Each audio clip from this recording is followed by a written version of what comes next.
Delivery സമയത്തെ വേദന മിക്കവാറും സ്ത്രീകളെ അലട്ടുന്നൊരു പ്രശ്നമാണ്. അവർ പ്രഗ്നൻ്റ് ആകുമ്പോഴത്തേക്കും അവസാനം ഡെലിവറിയുടെ ആ ടൈമിൽ പെയിൻ ഭയങ്കര പ്രശ്നമാണെന്നുള്ളതൊക്കെയാണ്.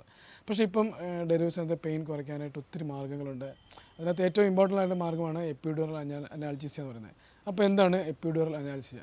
ഇത് നമ്മുടെ നട്ടലിൻ്റെ ബാക്കിലെ സ്പേസായി എപ്പിഡ്യൂറൽ സ്പേസിലോട്ട് ലോക്കൽ അനുസരിച്ച് ആക്റ്റീവിലാകുമ്പോൾ, അതായത് സെർവിക്സ് 3 സെൻറ്റിമീറ്റർ ഡയലേറ്റ് ആകുമ്പം ഈ ലോക്കൽ അനുസരിച്ച് നമ്മൾ ഇഞ്ചെക്ട് ചെയ്യുക. അത് അതിൻ്റെ ഡോസൊക്കെ നമ്മൾ കാൽക്കുലേറ്റ് ചെയ്യുന്ന ആ പേഷ്യൻറ്റിൻ്റെ വെയിറ്റും ഹൈറ്റും ഒക്കെ കാൽക്കുലേറ്റ് ചെയ്തിട്ടാണ് നമ്മളിത് കാൽക്കുലേറ്റ് ചെയ്യാം.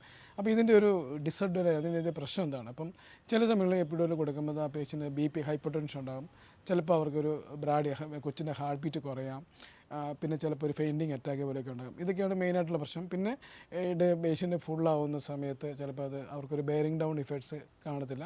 അപ്പോൾ ആ സമയത്ത് നമ്മൾ ഡെലിവറി അസിസ്റ്റ് ചെയ്യാൻ വേണ്ടിയിട്ട് വാക്കോ അല്ലെങ്കിൽ ഫോഴ്സസ് പോലത്തെ ഉപകരണത്തിൽ നമുക്ക് ഡെലിവറി അസിസ്റ്റ് ചെയ്യാം.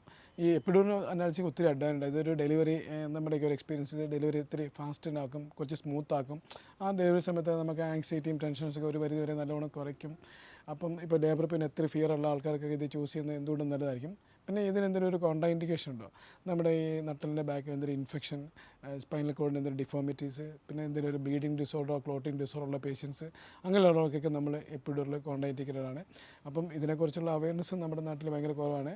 പക്ഷേ ഇപ്പോൾ ഒത്തിരി ആൾക്കാർ ഇത് വേണമെന്നൊക്കെ പറഞ്ഞിട്ട് പ്രിഫർ ചെയ്യുന്നുണ്ട്.